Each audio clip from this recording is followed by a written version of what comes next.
सभी को प्यार भरा नमस्कार। मैं रिंकल कामरा आपके अपने चैनल पर आपका स्वागत करता हूँ।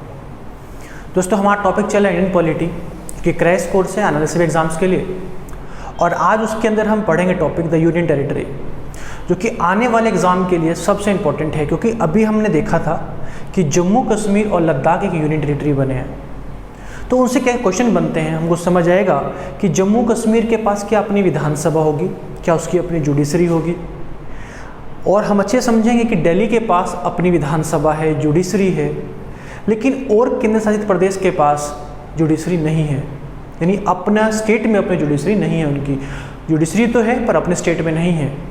तो ये सब बातें आज हम इस टॉपिक में समझेंगे। टॉपिक क्या है, द यूनियन टेरिटरी, जिसके अंदर इंक्लूड किया गया है जम्मू कश्मीर और लद्दाख को भी। तो चालू करते हैं टॉपिक है केंद्र शासित प्रदेश।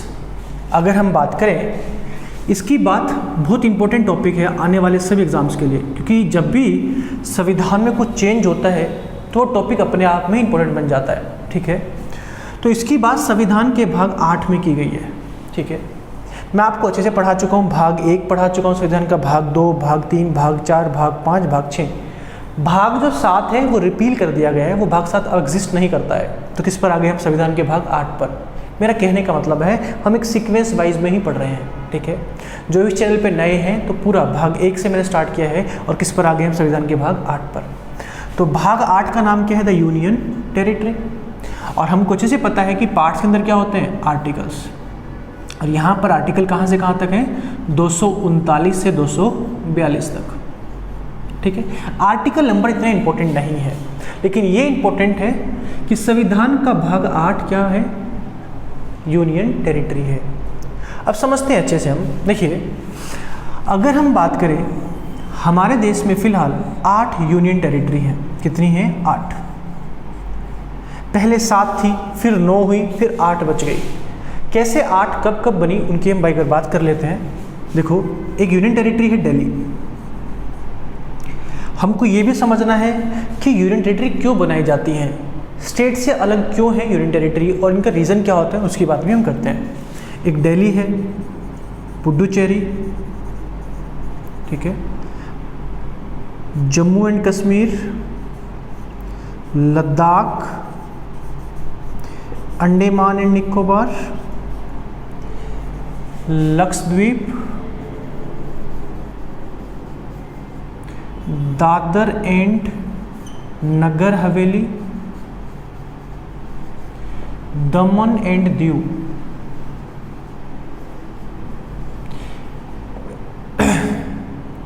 और एक हमारी यूनियन टेरिटरी बची चंडीगढ़। अब समझो ध्यान से, ये 8 यूनियन टेरिटरी हैं। क्यों बनी है यूनियन टेरिटरी, हर एक का बनने का अपना अलग अलग रीज़न है। जैसे दिल्ली यूनियन टेरिटरी बनने का रीज़न है हमारा पॉलिटिकल रीज़न है, क्योंकि जितने भी सेंटर के पार्लियामेंट की हम बात करें, सुप्रीम कोर्ट की हम बात करें, एम्बेसी की हम बात करें, वो सारे कहाँ पर हैं, दिल्ली में हैं। तो दिल्ली को यूनियन टेरिटरी बनने का मतलब यही है, ताकि जो कंट्रोल है वो यूनियन का रहे। अब पार्लियामेंट पर कंट्रोल अगर किसी स्टेट का आ गया तो फिर दिक्कत हो जाएगी। मतलब कुछ चीज़ें ऐसी हैं जो कि सेंटर के हाथ में ही रहनी चाहिए पॉलिटिकली। इस वजह से दिल्ली किसके हाथ में है, सेंटर क्या है, वो हमारी यूनियन टेरिटरी है। और यूनियन टेरिटरी कब बना है, 1956 में। एक बात सुन लो, ऐसा नहीं है कि यूनियन टेरिटरी आज़ादी के बाद ही बनी है।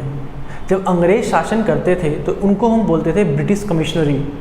जिस पार्ट की कुछ इंपॉर्टेंस होती है तो हमेशा सेंटर अपने पास रखना चाहता है, वैसे ही अंग्रेजों ने भी करते थे और वैसे ही हमने भी फिर किया। पहले यूनियन टेरिटरी नहीं होता था, पहले होता था पार्ट सी। पहले हमने जो स्टेट को बांटा था वो पार्ट से बांटा था, part A, part B, part C. लेकिन बाद में क्या हुआ था, मैंने आपको पढ़ाया है, संविधान का भाग 1 एक बिल पास हुआ था। उस बिल को हमने क्या बोला था, स्टेट रीऑर्गेनाइजेशन बिल, याद है, जिसको हमने क्या बोला, स्टेट रीऑर्गेनाइजेशन एक्ट 1956, राज्य पुनर्गठन अधिनियम 1956, जिसके अंदर आपको याद होगा 14 तो राज्य थे और 6 क्या थे, यूनियन टेरिटरी थे। यूनियन टेरिटरी उससे बनाया गया था जिसका कुछ ना कुछ इंपॉर्टेंस थी। तो दिल्ली तभी बन गया था क्या, यूनियन टेरिटरी। पुडुचेरी आपको पता है ये फ्रेंच के अंडर था, ठीक है, ये 1962 में क्या बनाया गया, यूनियन टेरिटरी। इसका बनाने का एक रीज़न था, क्योंकि यहाँ की जो कल्चर है वो बहुत अलग है, इसको किसी स्टेट में मिला नहीं सकते हैं। और पहली बात, पुडुचेरी ना 3 स्टेट में है, सुना होगा, इसकी 4 डिस्ट्रिक्ट है, माहे, यनम, कराईकल, और पुडुचेरी खुद में अपने आप में डिस्ट्रिक्ट है। तो इसका कल्चर के स्टेट के साथ मैच नहीं करता, कल्चर का अलग होने से इसको क्या बना दिया गया, एक यूनियन टेरिटरी बना दिया गया। जम्मू कश्मीर और लद्दाख अभी बनाए गए 2019 में। इसका जो सबसे बड़ा रीज़न है वो है स्ट्रेटेजिक इम्पोर्टेंस। जब भी कोई स्टेट होता है ना, अगर कोई स्टेट पूर्ण राज्य होता है तो उसके पास वो ज़मीन, उस लैंड उसी के अंडर आती है, पुलिस उसी के अंडर आती है।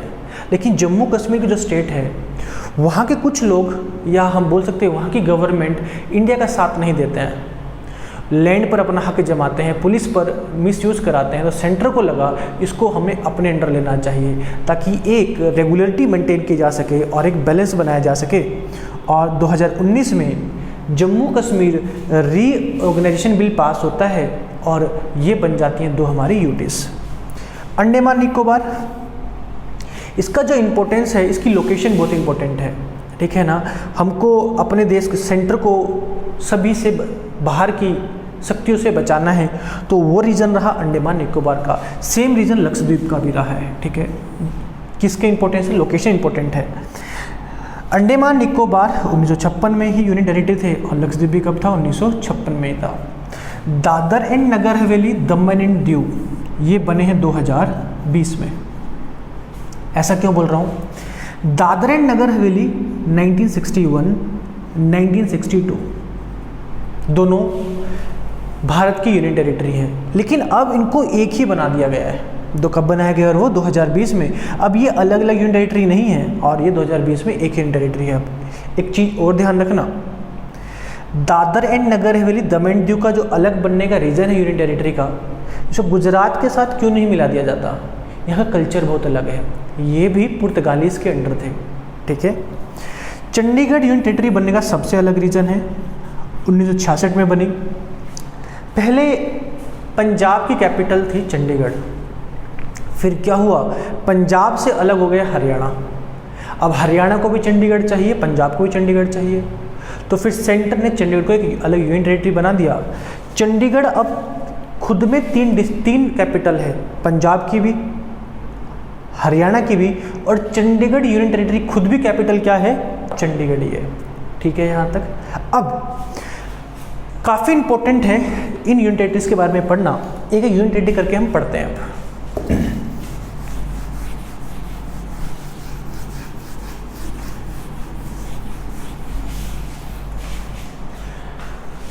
सबसे पहले हम पढ़ते हैं जम्मू कश्मीर के बारे में, ठीक है। क्या क्या इंपॉर्टेंट क्वेश्चन बनते हैं जम्मू कश्मीर के बारे में। Jammu and Kashmir state reorganisation bill pass हुआ। कौन सा बिल हुआ, Jammu and Kashmir state reorganisation bill, ठीक है। देखो, आपको मैं पढ़ा चुका हूँ, संविधान का आर्टिकल 3, कौन सा आर्टिकल बोल रहा हूँ, 3, संविधान का भाग 1 आपको प्लेलिस्ट में मिल जाएगा, part 1, the union in territories. Article 3 parliament को पावर देता है कि हमारा पार्लियामेंट कोई स्टेट बना सकता है, कोई नई स्टेट बना सकता है, एक स्टेट से 2 स्टेट बना सकता है, यूटी बना सकता है। कौन बना सकता है, पार्लियामेंट। तो पार्लियामेंट ने यही काम किया और एक बिल लेकर आए, the state reorganisation bill Jammu and Kashmir. Parliament ने किस बहुमत से पास करवाया होगा, यानी पार्लियामेंट में एक लोकसभा है और एक क्या है, राज्यसभा है। इन दोनों सदनों में इस बिल को किस बहुमत से पास करवाया गया होगा, आर्टिकल 3 बताता है। आप मुझे कमेंट बॉक्स में बताओ। Parliament can make states, parliament state बना सकता है, तो पास कौन करेगा, पार्लियामेंट के 2 हाउस, लोकसभा और राज्यसभा, और लास्ट में साइन एसेंट कौन देगा, प्रेसिडेंट देगा। किस बहुमत से पास करवाना पड़ेगा, स्पेशल मेजॉरिटी चाहिए, सिंपल मेजॉरिटी चाहिए, अफेक्टिव मेजॉरिटी चाहिए, आप मुझे कमेंट बॉक्स में बताओ, ठीक है यहाँ तक। उसके बाद यह बिल 2019 में ही पास हो जाता है और जम्मू कश्मीर एक अलग यूटी बन गई। इस बिल में क्या क्या आया जम्मू कश्मीर के लिए, वो हम समझ लेते हैं। क्या जम्मू कश्मीर की अपनी विधानसभा होगी? बिल्कुल होगी। यानी कहने का मतलब है अब हमारी ऐसी 3 यूटीज हो जाएंगी जिसकी अपनी विधानसभा रहेगी। पहले 2 थी, दिल्ली और पुडुचेरी। अब जम्मू कश्मीर की अपनी विधानसभा होगी। अगर विधानसभा होगी तो उनका क्या रहेगा? सीएम भी होगा और वहाँ पर क्या होगा? काउंसिल ऑफ मिनिस्टर भी होगा। एक बात और समझ आती है कि अगर यूटी को विधानसभा बनानी है तो कौन बनाएगा? इस बिल को पास किसने किया है? पार्लियामेंट ने। ठीक है ना। आर्टिकल नंबर 239A में ऐसा दिया है, अगर पार्लियामेंट चाहे, आर्टिकल इतना इंपॉर्टेंट नहीं है, अगर पार्लियामेंट चाहे तो किसी यूनियन टेरिटरी के अंदर विधानसभा बना सकता है। यहां तक ठीक है। क्या जम्मू कश्मीर के पास अपनी जुडिशरी होगा? बिल्कुल होगा। ठीक है। जम्मू कश्मीर को हम बोला जाएगा Jammu and Kashmir high court. ठीक है, Jammu and Kashmir high court. और याद रखना इसके अंडर ही क्या रहेगा? लद्दाख का जुडिशरी भी इसी के अंडर रहेगा। इस बिल में ऐसा बताया गया। अब जुडिशरी कोई बनाएगा तो किसने पास किया? ये भी पार्लियामेंट ने पास किया। और ये संविधान का आर्टिकल कौन सा है? 241 है। मैं पहले ही बता चुका हूँ, आर्टिकल इतना इंपॉर्टेंट नहीं है। जम्मू कश्मीर का अपना एक एडमिनिस्ट्रेटर होगा, आर्टिकल नंबर 239, और वो कहलाएगा लेफ्टिनेंट गवर्नर। क्या कहलाएगा वो? Lieutenant governor. आर्टिकल नंबर 239 में बोला कि every UT have the administrator which is appointed by the president. यानी जो जम्मू कश्मीर का लेफ्टिनेंट गवर्नर होगा उसको अपॉइंट कौन करने वाला है? प्रेसिडेंट। एक बात ध्यान रखना, दिमाग से एक बात और निकाल देना कि जो जैसे head of the state governor होता है, जैसे हेड ऑफ द स्टेट कौन होता है? गवर्नर होता है। हर राज्य के अंदर head of the UT LG नहीं होता है। एलजी जो काम करता है वो प्रेसिडेंट के कहने पर करता है, क्योंकि प्रेसिडेंट हर यूटी में जाकर काम नहीं कर सकता। इस वजह से वो अपना रिप्रेजेंटेटिव वहाँ पे रखता है। उसी एडमिनिस्ट्रेटर को हम क्या बोलते हैं? Lieutenant governor. क्लियर है यहाँ तक? तो ये जम्मू कश्मीर में क्या क्या रहेगा वो सब हमने बात की। जम्मू कश्मीर बिल पास कब हुआ? 19 में। अपनी विधानसभा बिल्कुल होगी। एक बात ध्यान रखना, पहले जम्मू कश्मीर की विधान परिषद भी थी, लेकिन इस बिल में विधान परिषद का कोई भी प्रस्ताव नहीं पास हुआ है। यानी विधान परिषद तो नहीं होगी, विधानसभा जरूर होगी। सीएम होगा, मंत्री परिषद होंगे, जुडिशरी होगी और लेफ्टिनेंट गवर्नर होगा। एक बहुत इंपॉर्टेंट बात, यूपीएससी की जो तैयारी कर रहे हैं उनके लिए काफ़ी इंपॉर्टेंट है, एसएससी में बिल्कुल आ सकता है। जम्मू कश्मीर किस किस पे लॉ बना सकता है? जम्मू कश्मीर स्टेट लिस्ट पे लॉ बिल्कुल बना सकता है। जम्मू कश्मीर कंकरेंट लिस्ट पर लॉ बिल्कुल बना सकता है। देखो एक चीज़ समझो, मैंने आपको पढ़ाया था संविधान की अनुसूची 7 शेड्यूल 7 में कि स्टेट लॉ बना सकता है स्टेट लिस्ट पर भी और कंकरेंट लिस्ट पर भी। वैसे यूटी भी लॉ बना सकती है स्टेट लिस्ट पर भी और कंकरेंट लिस्ट पर भी। लेकिन एक बात ध्यान रखना, यहाँ पर कुछ अपवाद हैं, एक्सेप्ट। ठीक है, क्या एक्सेप्ट है? स्टेट लिस्ट पे लॉ तो बनाएगा, लेकिन जो पुलिस है वो किसके अंडर रहेगी? सेंटर के अंडर, इस पे नहीं करेगा। दूसरा, जो लैंड होगी ना वो भी सेंटर के पास रहेगी। ये काफ़ी इंपॉर्टेंट है। क्या जम्मू कश्मीर स्टेट लिस्ट पे बिल्कुल बना सकता है, except 2 provision, police and land. आप मेरा टॉपिक शेड्यूल्स देखोगे तो आपको ये चीज़ बहुत बेहतर तरीके से समझ में आएगा। एक बात और ध्यान रखना, स्टेट लिस्ट पर स्टेट के अंदर स्टेट ही लॉ बनाता है, लेकिन ना अगर कोई यूनियन टेरिटरी है तो पार्लियामेंट ना तीनों लिस्ट पर लॉ बना सकता है। Parliament can make law on all 3 list, जबकि स्टेट में नहीं बना सकता। स्टेट में पार्लियामेंट 3 लिस्ट पे लॉ नहीं बनाएगा, उस यूनियन टेरिटरी के लिए पार्लियामेंट लॉ नहीं बनाएगा, बनाएगा तो पूरे के लिए बनाएगा। लेकिन यहाँ पर जम्मू कश्मीर के लिए पार्लियामेंट स्पेशल भी लॉ बना सकता है, क्योंकि सेंटर के पास रहेगा क्या, यूनियन टेरिटरी। कुछ इंपॉर्टेंस इस वजह से यूनियन टेरिटरीज भी हमारी बनाई जाती है। That is all about Jammu and Kashmir, very very important. State list पे लॉ बना सकता है एक्सेप्ट पुलिस एंड लैंड। अपनी विधानसभा होगी, अपनी जुडिशरी होगी और एक लेफ्टिनेंट गवर्नर होगा which is appointed by home, president. Clear है, आगे चलते हैं। देखिए इस टॉपिक को मैंने बहुत डीपली पढ़ाया है क्योंकि मुझे पक्का उम्मीद है आने वाले साल में 1-2 साल में लगातार यहाँ से क्वेश्चन आते रहेंगे, ठीक है ना। Very very important for the exam point of view. Next हम बात करते हैं दिल्ली के बाद, इसके बाद करते हैं हम दिल्ली की, ठीक है। दिल्ली यूनियन टेरिटरी बना 1956 में। दिल्ली के पास अपनी विधानसभा बिल्कुल है, आपको अच्छे से पता है। विधानसभा में कितनी सीटें होंगी? 70 सीटें। एक बात समझो, जो दिल्ली पुलिस का एग्ज़ाम देंगे उनके लिए काफ़ी इंपॉर्टेंट है।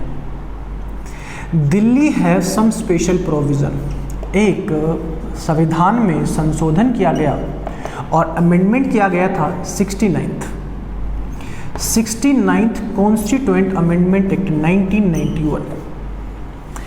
69वें संशोधन से दिल्ली को विशेष प्रावधान दिए गए हैं, जैसे विधानसभा होगी 70 सीटें, दिल्ली के पास अपना क्या रहेगा? लेफ्टिनेंट गवर्नर रहेगा। दिल्ली के जो काउंसिल ऑफ मिनिस्टर होंगे ना, मंत्री परिषद होंगे, वो विधान परिषद के 10% से ज़्यादा नहीं हो सकते। वैसे तो हर स्टेट के मंत्री परिषद 15% से ज़्यादा नहीं हो सकते हैं, लेकिन यहाँ पर प्रोविज़न कितना है? 10%। यानी 70 का 10% कितना हुआ? 7 मंत्री परिषद होंगे और एक क्या रहेगा? मुख्य मंत्री रहेगा। कभी भी 7 से ज़्यादा मंत्री परिषद नहीं हो सकते। Delhi have some special provision under Article 69th Constituent Amendment Act. Delhi have own judiciary, बिल्कुल है। अब एक क्वेश्चन बिल्कुल इंपॉर्टेंट बनता है। पहले क्वेश्चन आता था कि कितने यूनियन टेरिटरी के पास हाई कोर्ट है? केवल दिल्ली के पास था, लेकिन अब दिल्ली एंड जम्मू कश्मीर 2 के पास अपना क्या रहेगा? हाई कोर्ट रहेगा। यहाँ तक ठीक है। किस आर्टिकल की है भैया? ये जुडिशरी किस यूनियन टेरिटरी के पास होगी? ये पावर कौन देता है? पार्लियामेंट को दी गई है। पार्लियामेंट ऐसा कर सकता है। किसके पास विधानसभा होगी? ये भी डिसाइड कौन करता है? पार्लियामेंट करता है, ठीक है। तो that is about Delhi. Delhi से क्या क्या क्वेश्चन बनते हैं? 56 में बना। दिल्ली का रीज़न मैंने बताया आपको, पॉलिटिकल रीज़न है, एडमिनिस्ट्रेटिव रीज़न है कि दिल्ली को किसके पास रहना चाहिए? सेंटर के पास रहना चाहिए। डेट इज अबाउट दिल्ली, ठीक है। आगे चलते हैं।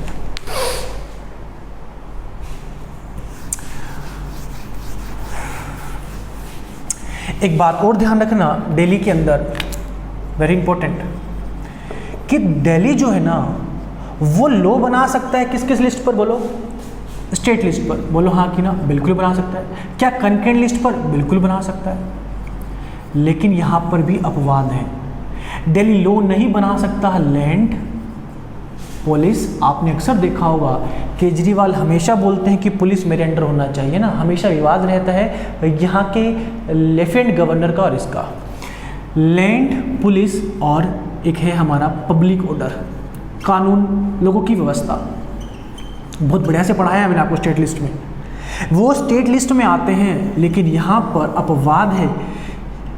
दिल्ली लॉ तो दिल्ली की विधानसभा स्टेट लिस्ट पर लॉ बनाएगी, कंकरेंट पर बनाएगी, लेकिन इन विषय को छोड़कर land police and public order, जमीन पुलिस और लोक व्यवस्था को छोड़कर, ये दिल्ली के बारे में थोड़ा इंपॉर्टेंट है। नाउ अब बचा हमारा एक पुडुचेरी यूनियन टेरिटरी, 1962 में बना, ठीक है। फ्रेंच के अंडर था। बनने का रीजन रहा कल्चर, है ना? क्या रहा भाई? कल्चरल रीजन है इसका बनने का, क्योंकि किसी स्टेट से मैच नहीं खाता है इसका कल्चर। दिल्ली, इसके पास अपनी विधानसभा बिल्कुल है। कितनी सीटें हैं विधानसभा में? 30 सीटें हैं, कितनी हैं? 30 सीटें विधानसभा में। अपनी जुडिशरी नहीं है, लेकिन जुडिशरी किसके अंडर रहेगी ये याद होना चाहिए। That is about Madras high court. किसके अंडर है ये? मद्रास हाई कोर्ट के अंडर इसकी जुडिशरी है। ये भी लॉ बना सकती है स्टेट लिस्ट पर और साथ में किस पर? कनकरेंट लिस्ट पर। लेकिन इसके अंदर कोई ऐसा अपवाद नहीं है जैसे जम्मू कश्मीर और दिल्ली में है। बात क्लियर है? 62 में बना कल्चरल रीजन है, अपनी विधानसभा होगी, जुडिशरी होगी और स्टेट में और कनकरेंट लिस्ट रहेगी। और यहाँ के एडमिनिस्ट्रेटर को हम बोलते हैं लेफ्टिनेंट गवर्नर। तो ये हमने समझा पुडुचेरी के बाद। आगे चलते हैं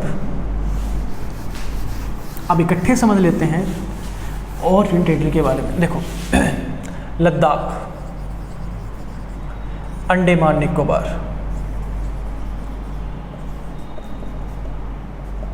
देखो लद्दाख कब बना है? 2019 में, अभी बताया था। और अंडमान निकोबार 1956 में। यहाँ पर भी एडमिनिस्ट्रेटर को क्या बोलते हैं? लेफ्टिनेंट गवर्नर बोलते हैं। दूसरा, क्या इनका अपना हाई कोर्ट है? बिल्कुल नहीं है। लद्दाख किसके अंडर काम करेगा? Jammu and Kashmir high court. Andaman Nicobar Calcutta high court. किसके अंडर है भाई? Calcutta high court. लद्दाख की अपनी विधानसभा नहीं होगी, अंडमान निकोबार की अपनी विधानसभा नहीं होगी। अंडमान निकोबार का बनने का रीज़न है लोकेशन, लद्दाख का भी रीज़न है लोकेशन। आगे अब बच्चे हमारे और यूनियन टेरिटरी, जैसे चंडीगढ़ है, इकट्ठे कर लेते हैं इनकी बात भी। दादर एंड नगर हवेली, दमन एंड दीव इकट्ठे बन चुके हैं। और एक हमारा क्या बचा? लक्षद्वीप।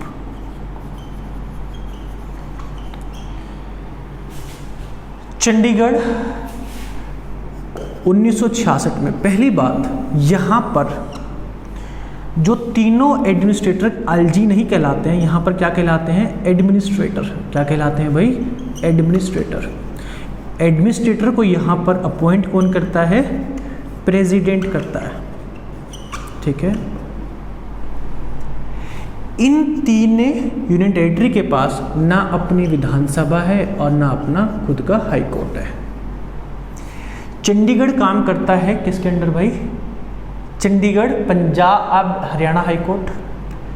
लक्षद्वीप काम करता है Kerala high court. Dadra and Nagar Haveli, Daman and Diu किस हाई कोर्ट के अंडर काम करेगा? आप मुझे ये कमेंट बॉक्स में बताओ, कुछ काम आपके लिए भी होना चाहिए। दादर एंड नगर हवेली ये कब बने? 2020 में बने। इसके अलावा मुझे नहीं लगता कि वनडे एग्जाम के लिए और क्वेश्चन बचा होगा। ठीक है। Very important topic for the exam point of view. अक्सर ये टॉपिक कोई नहीं पढ़ाता है, मैंने आपको पढ़ाया ताकि आपका आने वाले 1-2 साल में कोई क्वेश्चन ना रहे इस टॉपिक से। लक्षद्वीप भी हमने इंक्लूड कर लिया। जम्मू कश्मीर में क्या क्या चेंजेस आए, लद्दाख में क्या क्या चेंजेस आए, वो सब हमने बात की है। तो आपको कैसी क्लास लगी, ये कोर्स कैसा चल रहा है, आप कुछ रिकमेंडेशन देना चाहते हो तो आप बिल्कुल सुझाव दे सकते हो ताकि हम और भी अच्छा कर सकें, क्योंकि आपके सहयोग की बहुत ज़रूरत है मुझे भी। तो इसको आप रिकमेंड भी कर सकते हो, चैनल को शेयर कर लेना और सब्सक्राइब कर देना, और आपको नोटिफिकेशन के लिए बेल आइकन को भी आप प्रेस कर लेना। क्लियर है? तो मिलते हैं हम अगली क्लास में। टॉपिक वेरी इंपॉर्टेंट टॉपिक होगा अगला, लोकल गवर्नमेंट, स्थानीय स्वशासन के साथ। तो तब तक के लिए धन्यवाद।